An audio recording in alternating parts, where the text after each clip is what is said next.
Hello, everybody. Welcome back to the Restart podcast. This is our very first episode of 2025, and I am so grateful for you that you are here and you are listening. So I'm going to start a 4-part series today, and it's going to focus on the 101s, which is the foundational information that you need for these 4 topics, okay? They are nutrition 101, which I'm going to be talking about today, fitness 101, mental health and mindset 101, and spiritual health 101. So I think it's perfect timing with the start of the new year and everybody making New Year's resolutions, new goals, planning out their days and weeks and months ahead. But I specifically want to talk about nutrition 101 today.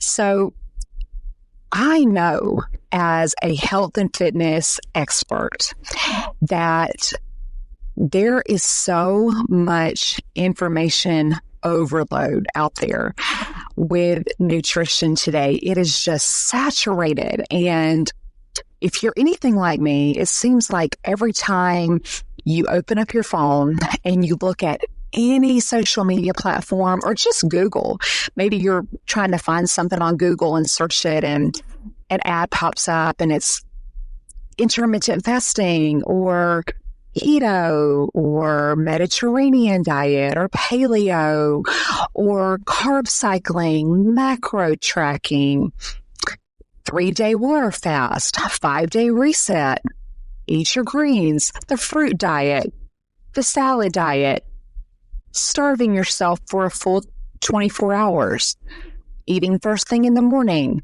not eating until noon, eating within a certain period of time, not eating past 7 o'clock at night. Do you feel me? It is so much. And I think what we have forgotten is to get back to the basics, the foundational information of a good, solid nutritional plan. So I wanted to share my recommendations and my thoughts today with you. And hopefully it will resonate. Now, let me say, I am not a nutritionist. I am not a nutrition coach, and this is definitely not nutrition advice. Please consult your doctor or a registered dietitian / nutritionist in your area if you want something customized to your body and your needs. But as a fitness professional doing this for over 20 years now, I can tell you that if you just stick to these basic principles, you will succeed with your diet. And when I say diet, I don't mean, hey, start this diet plan, the Atkins diet, the Weight Watchers diet.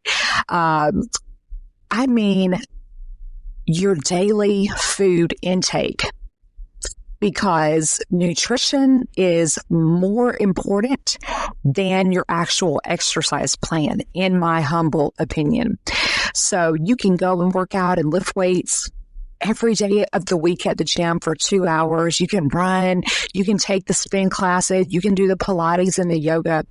But if you are eating trash outside of those exercise times, you will not see the results that you're expecting, that you're looking for. So I want to start with the number one nutritional principle, I believe, which is the most important, and that is hydration. We got to get back to drinking water, y'all. We got to drink a lot more water than what we've been drinking. Our body is comprised of 70 to 80% water. Our cells need water. Our brain needs water. Our heart, our other organs need water to function. And I know it's hard. I get it, because trust me, I don't like water myself. Personally, I have to put something in my water every single time I drink it, whether that be electrolytes or supplements, or I drink sparkling water, or, I add a lemon or a lime. I mean, I cannot stand the taste of plain water. So I get it, but we have to do what works in order to get the recommended daily hydration that we need for our body to function optimally. When we are dehydrated, we lose our energy. That's why you feel tired. And have you ever heard someone say, if you're hungry, go drink a glass of water first to make sure that you're not just dehydrated? Because a lot of times our hunger pangs will be mistaken for thirst because our body needs that water, like we're drying up like the desert inside. So what I do is I start my day here's what I do. I break the day apart into 3 sections. So when I first get up, I'll have a little bit of water. When I say a little bit, I'm talking maybe 6 to 8 ounces to hydrate me. Okay. And then I'm going to go drink coffee because your girl loves her some coffee. So I'm going to go make coffee after that. But then from 8 a.m. till noon, my goal is to get 40 ounces of water in, but I give myself 4-hour window, you see. So that breaks down to about 10 ounces every hour, which is doable. I think for the average person, that is very realistic. And then from noon to 4 o'clock, I give myself the goal of another 40 ounces. And then from 4 to 8 o'clock, the last 40 ounces. So by doing that, I try to consume 120 ounces of water a day. Now, do I meet that goal every day? No, but I'm definitely steady working on it. And it's realistic. It's attainable. So by 8 o'clock at night, I may have a few sips of water, but I'm not going to sit there and guzzle the water. So that way I'm not going to be awakened at night trying to sleep to go to the bathroom. Now, sometimes I stop, drinking at 7, 8 o'clock and I still have to get up to go pee, but I'm also in perimenopause. So that's a whole nother topic. But for the most part, if I stop my main water intake by 8 o'clock, I'm hydrated enough for the day, and I know that I've gotten the recommended amount of water every day. You say, what's the recommended amount? Well, there's a few different ones out there, right? I'm sure you've heard this too. Some people say you need a gallon of water a day, which is equivalent to 128 ounces. Some people say you need to stick between 90 and 100, and others will say you need around 75 ounces a day.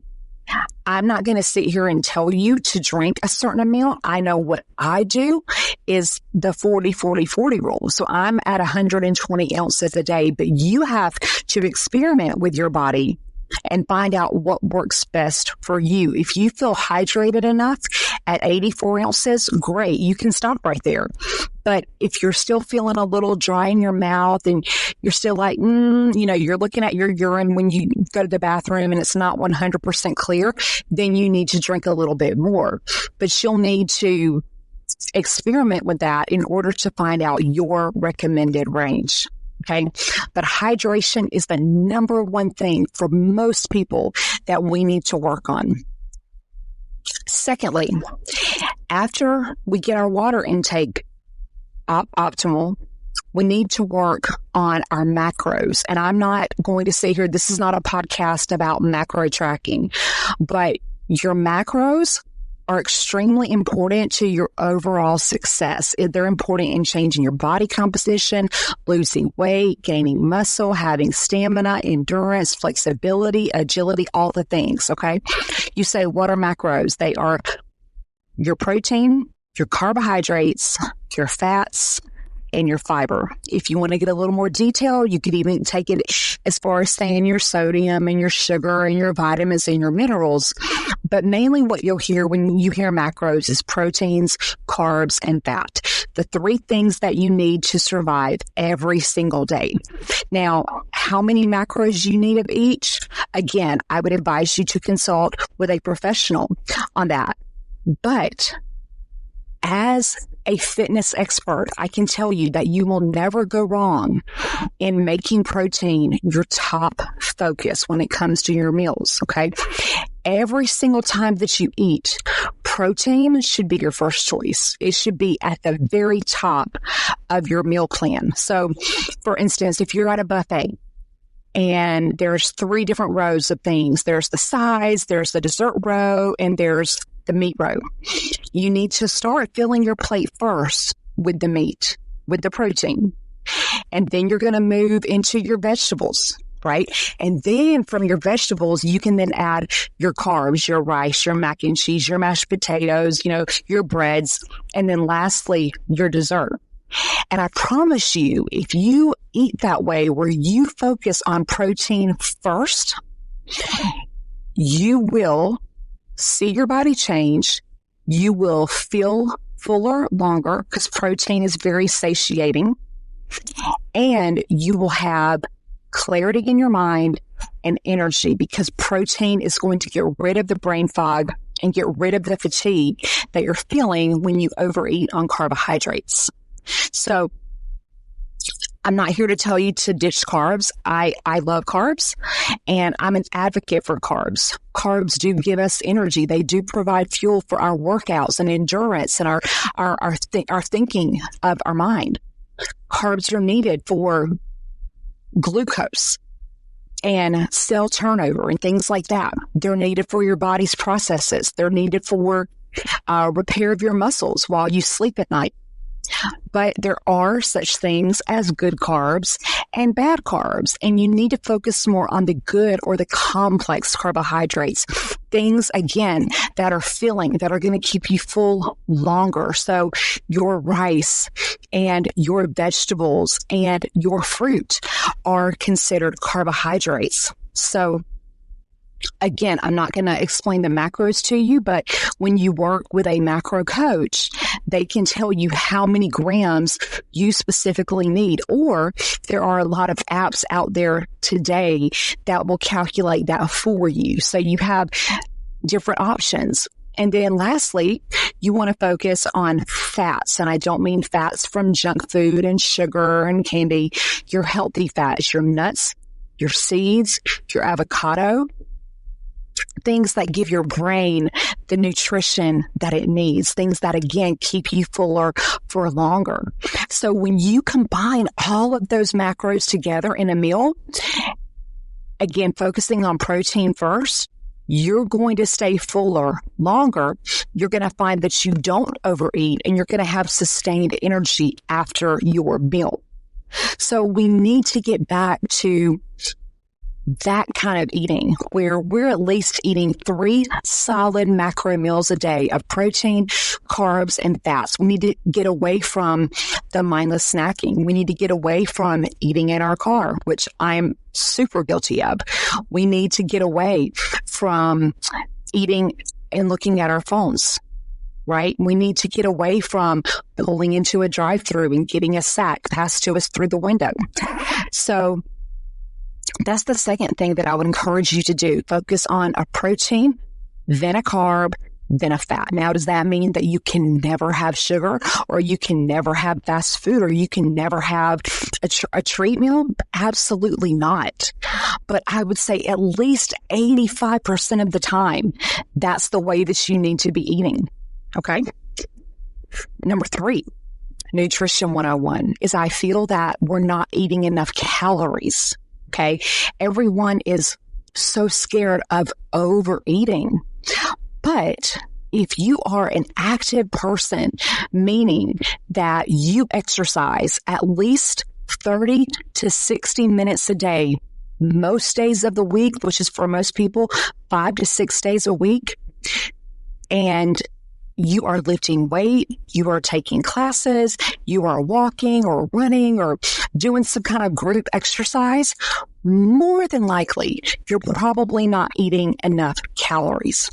And tracking your macros will also greatly benefit you in that. But the minimum calories that a healthy average woman needs is 1,200 to 1,800 calories. You say, well, that's a wide range. For sure. For sure it is. 1,200 is usually too low for most women unless she is sedentary. But most females today are out here being somewhat active. They're moving around. They're taking their kids places. They're working. They're going back and forth running errands. So personally, I would say your minimum calorie intake should be 1,500 to 1,800. If you are moderately active to highly active, you need between 1,800 to 2,100 calories.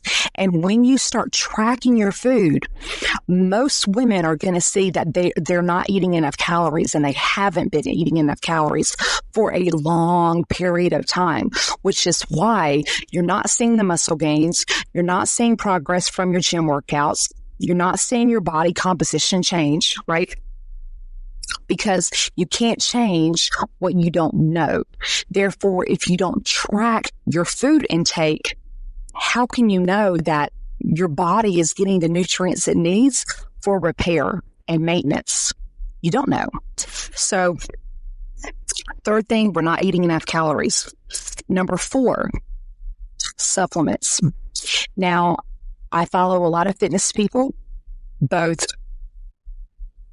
some who are younger than me, some who are older than me and been in the industry for a long time. The other day, I was listening to a podcast from a doctor on nutrition science. And he basically said that supplements are a waste of time, a waste of money, and they're not needed. I highly disagree with that. Supplements can be a lifeline to you achieving that optimal health that we talk about. And I am a huge advocate for supplements, especially if you are a middle-aged woman and beyond. You are probably deficient in quite a few nutrients and minerals. Of course, your hormones are all over the place after 40. So you need supplements to help you feel better and get you started back on the right path. So again, this is not an episode about what supplements I take, but I can assure you that every day I am taking magnesium, which in my humble opinion, is the number one supplement that everybody needs, not just women, men too, teenagers too. Okay. Magnesium, vitamin D. I take that every day. Turmeric, immune boosting supplements, and I take women's nutritional supplements specifically for women in perimenopause. And has it made a huge difference? Absolutely. I have not been sick in probably over 2.5 years now. Knock on wood, right? Hopefully that won't strike me and come back to haunt me. But those supplements have made a tremendous difference in my productivity, my brain clarity, my creativity, my sleep, my energy levels at the gym, and how I feel as I transition through this season of my life. So you need to work with either a doctor or a hormone specialist in your area that can help you get on the right supplements. But you definitely need to be supplementing with something, because the majority of people are not getting the correct amounts of vitamins and minerals that they need in their food, if at all. Because the average American eats out at least once a day, every single day. Did y'all know that? That's the current stats. The average person eats out one time a day, every day. So if you are eating food that is given to you in a bag through your car window, chances are you are not getting the right amount of nutrients that you need. And without the right nutrients, our gut, our digestive system cannot absorb those essential nutrients that our cells need for our body to function optimally. So definitely supplement. And the fifth thing that I want to talk about for Nutrition 101 is intermittent fasting. And again, I know y'all know what that is. It's eating within a certain window of time every day. And then fasting, also known as not eating for the other hours of the day. How many hours you fast is up to you. You know, we've heard different things from 16 hours to 12 hours to some people do a 24-hour fast once a month. Some people have even done 36, 48-hour fast, which I definitely don't recommend for the average person. That's way too extreme. But how long you fast, again, is totally up to you, but you have to experiment with that. What I advise my clients to do is if you go to bed at 9 o'clock, and I know that's early for most people, but if you go to bed at 9 o'clock, start fasting rather at 9 o'clock that night till 9 a.m. the next morning. That's a 12-hour fast. Break your fast at 9, have your breakfast. Do that for a week or two, see how you feel. And then from there, up it a little bit. So you go to bed at 9. Okay. So the next morning, fast till 11, a 14-hour fast. And then do that for a couple weeks. And then after that, maybe a 15-hour fast, and you're breaking your fast at noon. And so keep going until you find your sweet spot that works for you. Is fasting beneficial? Absolutely. There's been too many research studies done on it that talk about the benefits of fasting. It can completely regenerate our cells. It can help with immunity. It can help with brain fog, with mood, with productivity. Now, I'm not going to sit here and tell everyone to fast, but if you are interested in it, experiment, find your sweet spot. And don't compromise on that. Maybe you're hungry one day at 7 a.m., but you're trying to fast till 9. That doesn't mean that you can't eat before 9 o'clock, right? It just means that, why are you hungry earlier? Did you not eat enough calories the day before? Did you not eat the right amount of nutrients so your body is not feeling full? So you have to experiment and find your sweet spot. So again, let's go over the 5 principles of Nutrition 101. Number 1, hydration. You got to make sure you're drinking enough water, and that starts early in the day when you wake up all the way through till about 7, 8 o'clock at night. Aim for between 90 to 128 ounces. Secondly, your macros, protein, carbs, fats, and fiber. Those should be the basis of every meal you eat, with the primary focus being on protein. Number 3, are you eating enough calories? Track your calories, track your macros, work with a professional. If you don't know exactly what to do, make sure that you're eating enough for muscle growth, muscle repair, cardiovascular endurance, and proper organ function in your body. Number 4, supplement. Are you taking the right supplements? Do you even know where to start? And number 5, fasting. Experiment in a fasting window and see how it can benefit you. So if you take these principles and put them into practice, guys, I fully believe that you're going to have a head start on most people. But take it one day at a time, one change at a time, and eventually you'll start to see your body composition become what you're trying to reach. So